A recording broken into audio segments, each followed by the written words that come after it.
அஸ்ஸலாமு அலைக்கும். என்ன சொல்ல வரேன்னா, நீங்கள் விலை சிலிண்டர் விலையை ஏற்றி விற்கலாங்கிறதுனால நீங்கள் குடோனில் ஸ்டாக் வச்சுக்கிறீங்க.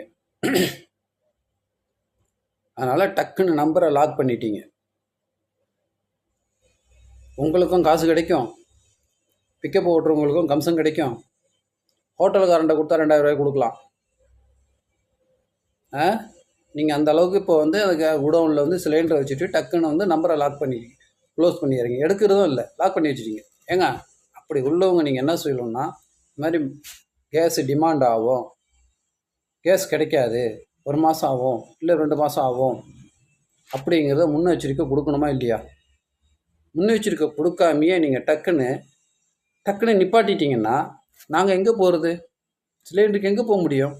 பச்சை குழந்தைய வச்சுக்கிட்டு நேரத்தில் பால் நேரத்தில் பிள்ளைங்க கத்துற நேரத்தில் அந்த அடுப்பை வச்சு தான் டக்குன்னு வச்சு பால் காய்ச்சி சூடு பண்ணி ஏதோ கொடுக்குறாங்க பச்சை குழந்தைங்களுக்கெல்லாம். கரண்ட் அடுப்பு இருக்குது, கரண்ட் இல்லை, சரி கரண்ட் அடுப்பு வச்சுங்க. கரண்ட் இல்லைன்னா எங்கே போவீங்க?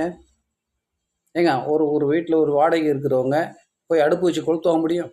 ஏங்க இதை நம்பி தானேங்க ஓடிக்கிட்டு இருக்காங்க. நீங்கள் குடோனில் வச்சுக்கிட்டு ஸ்டாக்கை வச்சுக்கிட்டு பிளாக்கில் விற்றுக்கிட்டு இருக்கீங்க. தெரியாத மாதிரி வீட்டில் ஏஜெண்ட்டு வாங்கி வச்சுருக்காங்க. ஏஜெண்ட்டுலாம் வாங்கி வச்சுக்கிட்டு பிளாக்கில் வச்சுக்கிட்டு ஆளுகள் தெரிஞ்சவங்களும் தெரியாதவங்களும் 1000 ரூபா 1500 ரூபாய்க்கு கொடுக்குறீங்க. இதானே ஸ்டாக் வச்சுட்டு கொடுக்குறது? இதுக்கு தானே நம்பரை லாக் பண்ணுங்க நீங்கள். ஏங்க அதுக்கு முன்னே வச்சுருக்க கொடுக்கணும் இல்லைங்க, மெசேஜ் கொடுக்கணுமா இல்லையா? நீங்கள் இந்த மாதிரி சிலிண்டர் கிடைக்காது 10 நாள், 1 நாள், 1 மாதம், 2 மாதம் சிலிண்டர் கிடைக்கணும் மெசேஜ் கொடுக்குறது இல்லையா? எவ்வளோ கஷ்டத்தில் இழுத்து கொண்டு போய் விட்டுருக்கீங்களா? அவங்களாம் எங்கே போவாங்க? ஒரு வயசானவங்க இருக்காங்க, அவங்க எங்கே போவாங்க? ஏதோ கேஸை வச்சு உட்காந்த இடத்துல ஏதோ ஆக்கி தங்கிறோம், பாலைகளுக்கு ஆப்பி சாப்பிட்டுடுறாங்க. இதுக்கெல்லாம் எங்கே போவாங்க? இப்போ என்ன செய்ய சொல்கிறீங்க? இப்போ இந்த மாதிரி இருந்தால் என்ன செய்ய சொல்கிறீங்க? இல்லை முன்னெச்சரிக்கை கொடுத்துருக்கணுமா இல்லையா? நீங்கள் மெசேஜ் கொடுத்துருக்கணுமா இல்லையா? டிமாண்ட் வரும் அப்படிங்கிற ஒரு முன்னெச்சரிக்கையாவது கொடுத்துருக்கணுமா இல்லையா? நீங்கள் எதுவுமே கொடுக்காம டக்குன்னு எல்லாமே நீங்கள் சிதம்பரம் மாவட்டம் சீர்காழியில் எங்கே பார்த்தாலுமே நீங்கள் வந்து லாக் பண்ணி வச்சுருக்கீங்க. எல்லாத்துக்கும் தெரிஞ்ச அவங்க பிக்கப்பில் வர்ற ஆளுங்க அவங்க ஒரு இதை வச்சுருக்காங்க.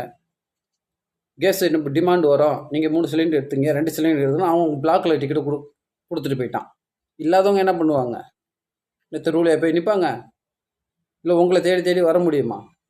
நீங்கள் முன்னெச்சரிக்கை எல்லாமே ரெடி பண்ணி வச்சுக்கிறீங்க. ஏங்க இப்படி பண்ணுறீங்க?